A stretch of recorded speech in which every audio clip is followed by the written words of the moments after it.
From ego self to true self, practical shifts for everyday life. But what are the key differences between the ego self and the true self? What practical steps can someone take to align daily with, with spiritual essence? There's a moment in everyone's journey where the mirror we've been looking through, it stops showing us just our face. It starts showing our soul. The ego self is like a mask we wear without realizing it. Built from years of expectations and comparisons, roles, and survival instincts. The true self is what's underneath the timeless, authentic presence that existed before the world told us who to be. Hi friends, I'm Scott, and I welcome you to be one with me as we journey together to be the best we can. I make content on expanding consciousness and spiritual solutions for mind, body, and spirit. And today we're exploring the ego self and the true self, and why self-awareness is essential for balancing personal identity with deeper truth. Moving from the ego self to the true self isn't about destroying the ego. It's about bringing it into balance, letting it serve rather than control. The shift isn't a single leap. It's a series of small conscious movements where we choose presence and connection and authenticity over performance and self-protection.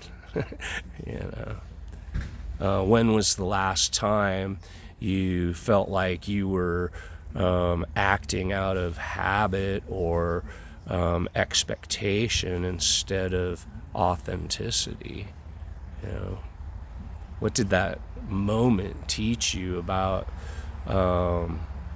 where you were operating from? The first step is developing the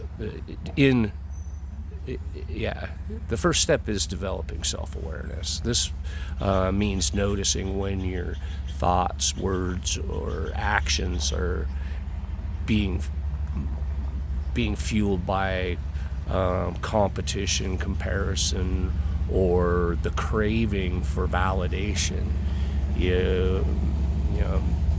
Maybe you post something online hoping for likes, or feel an urge to win an argument even when it's not important. In those moments, take a breath and ask yourself, who's speaking right now? My ego or my truth? This pause opens a doorway to responding rather than reacting, giving your true self space to speak. How often do we pause to ask ourselves whether our words or actions are, where they're coming from, ego or truth? What changes, when we do pause? Once you have space to choose, you can shift from reacting impulsively to responding intentionally. This is the art of letting moment breathe before you fill it, instead of firing back with a defensive comment or rushing to fix someone else's perception of you. Try waiting. That pause gives your higher self the part that doesn't need to be right or validated. Is it time to guide your words? The more you do this, the more you realize that your silence often speaks louder than your defense.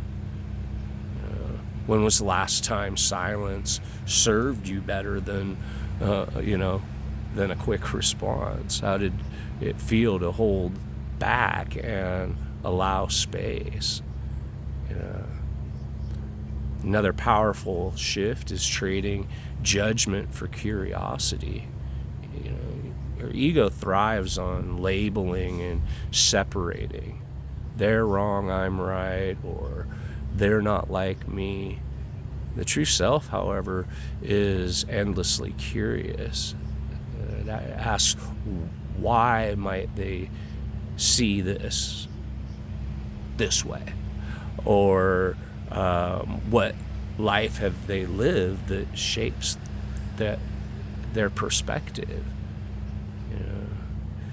When you swap judgment for curiosity, your heart expands and connection becomes more important, more important than control.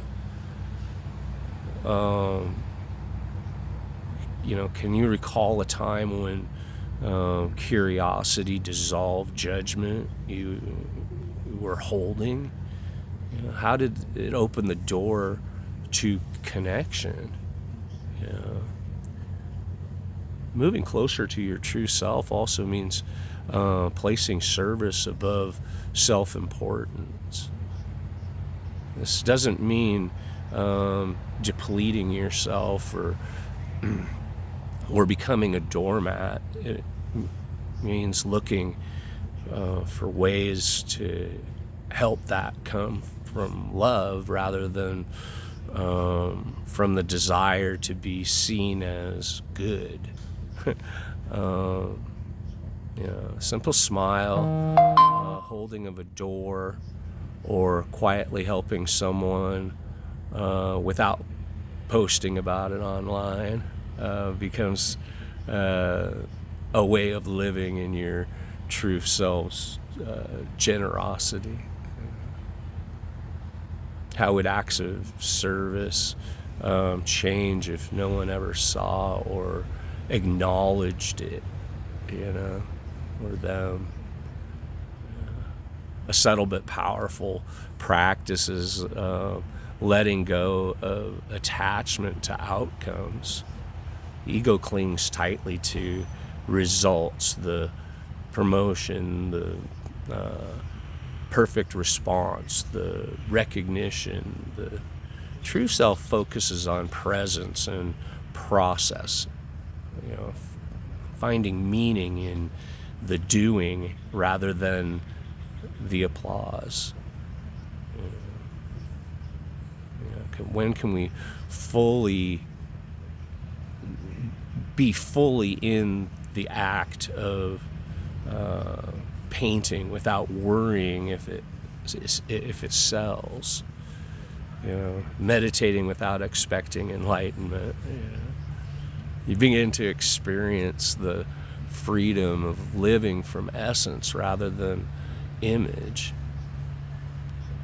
What's one area of your life where you could focus more on the process rather than the outcome? Gratitude is another gateway. The ego often lives in what's missing or what I should have by now, or the true self dwells in the what is and what's already here. Daily gratitude, even for the smallest things, shifts our shifts us into alignment with abundance, and gratitude says I am enough and life is enough, and from there love flows. It flows more freely. What's something small that we're grateful for, today that we might normally overlook? What are we grateful for today? Authenticity is perhaps the most vulnerable yet liberating aspect of the true self. It's speaking and living with alignment with our deepest values. Even if it means some people won't approve, it's letting your imperfections be seen and your truth be known without sugarcoating or self-editing to fit in. The ego fears being exposed. The true self knows that vulnerability is connection. What's one truth you've been holding back out of fear of judgment? How would it feel to share it? Deepening your spiritual connection naturally draws you away from ego and into essence. This could be meditation, prayer, walks, and hikes, get out in nature, breathwork, anything that regularly reminds you that you are part of something infinitely larger than your personal identity. These moments dissolve the illusion that you're separate, and with that realization, ego loses its grip. Which spiritual or grounding practices help you remember you're part of something bigger than yourself? Forgiveness is another essential key. The ego holds on to resentment and like a badge of honor. Replaying the story of how you were wronged, the true self knows that forgiveness isn't about excusing the harm. It's about freeing yourself from the energetic weight of it. Forgiving others and forgiving yourself opens the path for peace to take root. What's one guiding or self-criticism that you could release today to lighten your emotional load? You carry any guilt, Finally, choosing growth over comfort is a hallmark of the true self.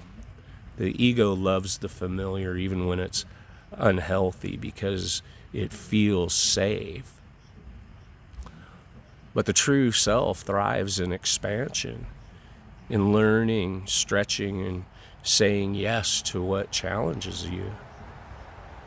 Every time you step into discomfort for the sake of becoming, more, more compassionate, patient, or aware, you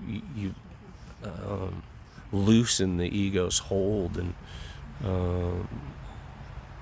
and strengthen the presence of your true self. Where in your life are you choosing comfort over growth? What might happen if you stepped into the unknown?